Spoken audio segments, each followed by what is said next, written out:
بینانی بەڕێز بەداخەوە کاک عەبدولسەلام لە گفتوگۆکە بەجێی هێشتین بەڵام ئێمە خۆشحاڵە بووین تاکۆتەی بەرنامەکە لەگەڵمان بێت ئێمە بەرداوام بووین لە گفتوگۆکردن لەگەڵ کاک هەردی بە ئومێدی سوودگاندن کاک هەردی من ئەمەوێت ئەو پرسیارە بکەم کە سەرەڕای هەموو ئەو ڕخنانی کە لە ئەزموونی حکومڕانی کوردی و گواستنەوەی لە قۆناغی شۆڕشەوە بۆ دوای شۆڕش لە شۆڕشەوە بۆ ڕاپەڕین لە شاخەوە بۆ شاخ ئەگیرێ بەڵام ئێمە کۆمەڵێک نموزجی گرنگمان لە دوای ڕاپەڕینەوە هەیە کە سەردەمێک مستەقەفینی عەرەب لە عێراق و لە دنیای عەرەبیشە جێگەیشتاییشی ئەوان بۆ نمونە ئازادی هەبوونی هێزی سیاسی لە هەرێمی کوردستاندا ئازادی بوونی ڕۆژنامەگەری و میدیا و ڕخنە ئازادی تا ئەندازێک ژیانی پەرلەمانی لە هەرێمی کوردستان سەرڕای ئەوەی کە هەر ڕخن و تیبینێک لەسەر ئەمانان بەڵام هەموو ئەمانە دەستکەوتی گرنگن وانەوەی نوێ بەشدارێکی فعلینەوەی دوای ڕاپەڕین بەشدارێکی فعلی لە ناو ئەمانەیە هەبووە بۆ ناکری ئەمانە بە خاڵی دەستپێک و بنەمای گرنگ دامرێ بۆ هەنگاونن بۆ شتی باشتر و دەستکەوتی زیاتر. بێگومان بێ ئینسافی ئەگەر بڵێ ئەمە هیچ نەکراوە بەڵام خۆمە بەرهەمی هەمان عقلێت نییە کە کردوێتی بەرهەمی ئەو جوڵە کۆمەڵایەتیانەیە کە لە کوردستانە بیرەکاتەوە کە ئەڵێ من خەباتم کردو ئەم بەرنامی من و تۆ ئێستا بەشەکە لە قوڵکردنەوە کرد ینی هەموو ڕاپەڕینێک لە دوای خۆی گە ڕخنەیەنە بە دوای خۆیان ئەم ڕاپەڕنە ئەمرێ ینی ئەکوژرێت ئەمە مەسەلەکەیە جگەلەوە ئەوەی کە تۆ ئەڵی ڕۆژنامەی ئازاد ئەوەی کە پێ ڕۆژنامەی ئەهلی ئەوەی کە پیاڵن دام دەستگای ئازاد ئەوەی کە من و برادێک گفتوگۆکەین لەسەر فەزا ڕاشکاوانە ئەدوین ئەمە ئازادی ڕادەربڕینە ناکاتە دیموکراسیەتی قوڵ ئەمانە ڕاستە ئاماژەن بۆ بوونی دیموکراسیەت ئاماژەن وڵاتانی بەرەو دیموکراسیەمانتیان تەنانەت وڵاتانی دیکتاتۆریشەمانتیان ئەگەر مەرج قسەکردن بێ و مەرج تەلەڤیزیۆنی ئازاد بێت بیرمان نەچێت لە سووریا ئەمڕۆ قسەکردن هەیە ڕخنەگرن لە ناو دیمەشقەوە خەڵک ئیستیقالەکە لە ناو دیمەشقەوە خەڵک بەشار ئەسەد ڕخنە ئەگرن لە ناو دیمەشقەوە ڕۆژنامە هەیە بەڵام بەکوژرێ بەڵام هەمووشی ناکوژێ کاک بەڵام هەمووی کوژرێ هەمووی ناکوژێ کاک لە ئێرانە لە ڕۆژنامەی هەمشاری سنوورەکانی هەمشاری بخێنەرەوە ڕاشکاوانە خراپتر لە ئێمە چۆن ڕخنە ئەگری ینی ئێمە تونتر ڕخن لە نظامی ئاخوندی ئێرانەگەن ڕخن لە ڕژێمی تورکیا ئەگیر ناو پەرلەمانە بینیمان لە تورکیا کە ئێمە ڕژێمێکی نادیموکراسی ئەزانین لەبەری ما دانانە بە زۆرین کەمینەیەکی هەر بەهێزی کوردستانە هەر بەهێزی تورکیا کە کوردەکانی ئێوە ئەرمەنەکان و عەلەویەکانن بەڵام ئەگەر من ئەمەوێ لەویان ڕات بگرم ئەگەر قسە لەسەر گوێزانەوە بکەین لە قۆناغی شاخەوە لە قۆناغی خەباتی شۆڕژگێڕێەوە بۆ قۆناغی شار و ژیانی مەدەنی بە بەراورد لەگەڵ سووریا و کۆمەڵە وڵاتانی دیکەی لە دنیای عەرەبی و دنیای ڕۆژهەڵاتیە دەستکەوتەکان گرنگن بۆ نمونە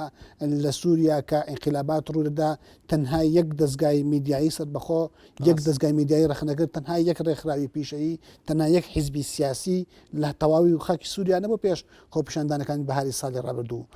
لە زۆربەی وڵاتەکان بەڵام لە ئەزمموی هەرێمی کوردستانە ئەم نموزجەشمان هەیە و ئەلەم نموزجەشە نەوەی دوای ڕاپەڕێن بەشدارێکی فعلی هەیە و پێگەیەکی گرنگی هەیە نەوەی دوای ڕاپەڕێن لە میدیای ئازاد بەڕێوە دەبا نەوەی دوای ڕاپەڕێنە بەشداری لە بەشێک لە کاری سیاسی و لە بەشێک لە کاری قەزایی لە هەرێمی کوردستانە کردووە نازانم ینی بێ بە حەزەرەوە بەڵام ناوی دوای ڕاپەڕین ئیداری قەراری سیاسی لە هەرێمی کوردستان ناکە من پێم وانە پێم وایە ئەو کوڕەگەنجانەی ئەوەی کە لە تەمەنا گەنجن لە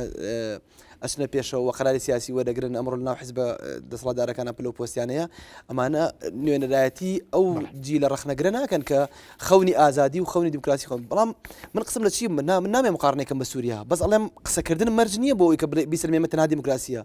بەڵکو ئەمانە وەسیلەن ڕۆژنامەگەری ئازاد و میدیای ئازاد وەسیلەیەکە بۆ گواستنەوەی ئێمە لە قۆناغی شۆڕشەوە بۆ قۆناغی دوای شۆڕش قۆناغی موسسات پێوەرەکانی دنیای دیموکراسی ڕاستە بەشێکی سەحافە و ئازادی سەحافەیە بەڵام سەحافە ئیشەکەی چیە خۆی صحافة بریتە لە دیفاعکردن لە مافی مرۆڤ کەواتە نەبوونی مافی مرۆڤ بریتە لە بوونی دیموکراسی نەبوونی پێشکاری لە مافی مرۆڤ بێتە نیشانی دیموکراسی مەسەلەی مەدەنی بوون لە هەمووی گرنگتر خۆ دوای ڕاپەڕین و پێش ڕاپەڕین ئەمە نییە دوای ڕاپەڕین کێشیان هەبێت نەوەی دوای ڕاپەڕین نەوەی پێش ڕاپەڕین کێشیان نەبێت بەڵکو کێشە هاوڵاتی بوون لە وڵاتی ئێمەیە ئایا هاوڵاتی بوون هەموو هاوڵاتێک لەم وڵاتەیە یەکسانە ئەمە پرسیارە حقیقەکەیە یەکسانە هەموو هاوڵاتیەک من گومانم لە وەڵامەکەی خۆم ئەگەر بڵێم بەڵێ چونکە یەکسان نیە ئەمڕۆ لە قەراری ئەو حتا ئەو دەموچوانی کە گەنج لە بنە پێشەوە تەنانەت سەرکردەکانی عەقڵەتی ئەوەی کە ناومان ناوە لە دوکانە عەقڵەتی شاخ خەمی ئەوەیانە دوای خۆیان کەسێک بێتە جێگەیان کە وەکو خۆیان نەبێت بۆیە ئەچن بۆ لای کوڕەکانیان بۆ لای نەوەکانیان نەوەکان پەروەردە ئەکەن بۆی کە جێگەیان بگرنەوە ئەمە نەک ئەوەی کە خەمی کوڕەکانیان بێت بە دڵنیاییە ئەو کەسەی کە ئەوێ کوڕەکەی میراتگری بێ لە سیاسەتە یەکەم نەفر کە نارێتی ناریەکە ناری کوڕەکەی خۆیەکە چونکە ئەم کوڕی بە شێوەیەک بۆیە ئەم کوڕی هەڵبژاردون ناو کوڕەکانی تریا لەناو دراوسەکانی تریا لە ناو سیاسەکانی تریا چونکە ئێوە ئەم کوڕە دووبارە بۆەوەی عقلێت و بیرکردنەوەی ئەو سەرکردەیە بێت کە دوای خۆی ئەگەر ئەم ڕۆشت ئەم جێگەی بگرێتەوە کەواتە ئەم بەتەمایە ئەزمموی سیاسەکەی ئەزمونێکی نەمر بێت مەسلەیەکی تر لە دموکراسیا لە دوای شۆڕش و لە دەوڵەتی یاسایە بریتە لەوەی کە یاسا سەروەر بێت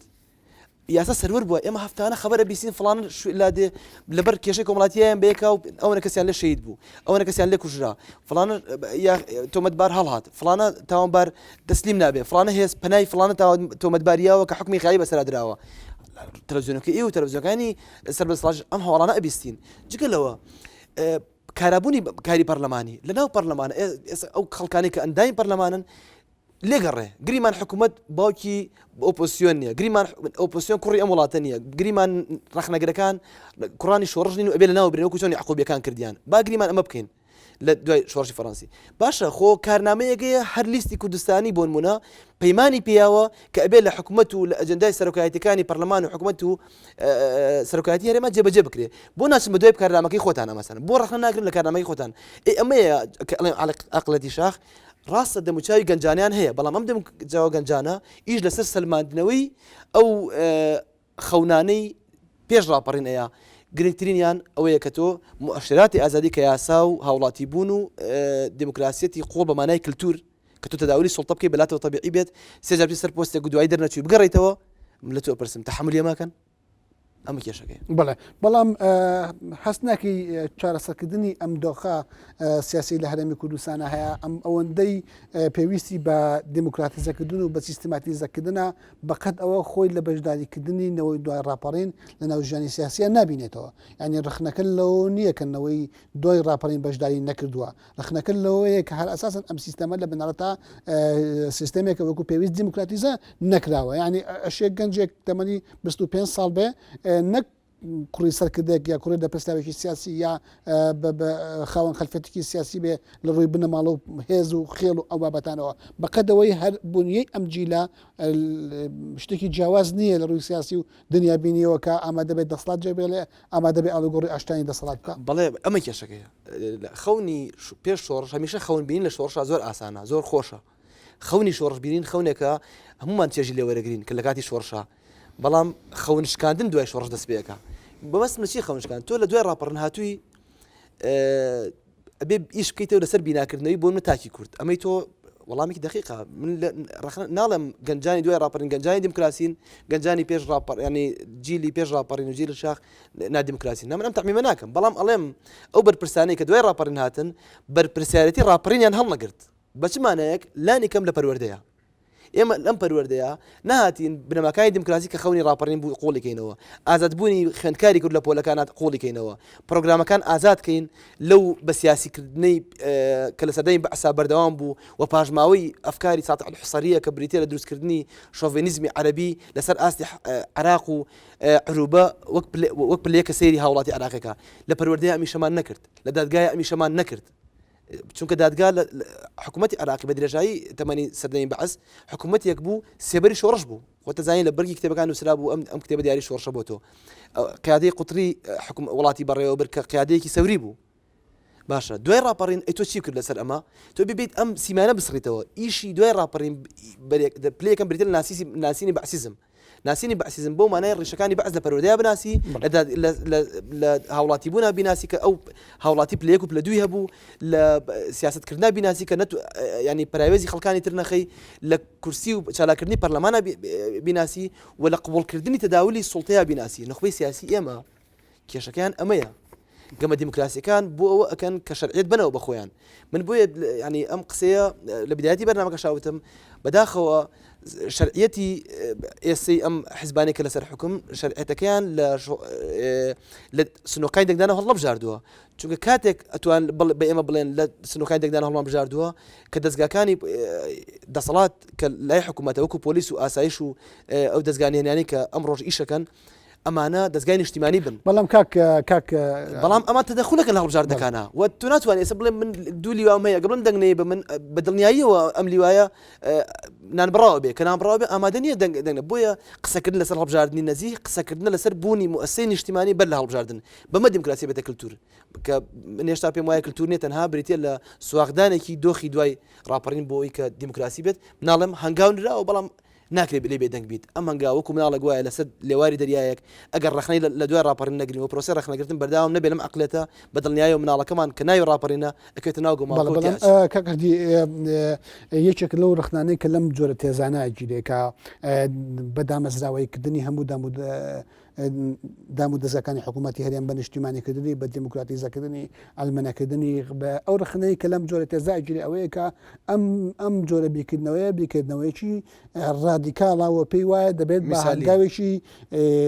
قەڵەمباس تاریخ بەڕێوە بچێت لە کاتێکا مێژوو بریتێ لە گەشەکردنیی پلە بە پلەی و دیموکراسی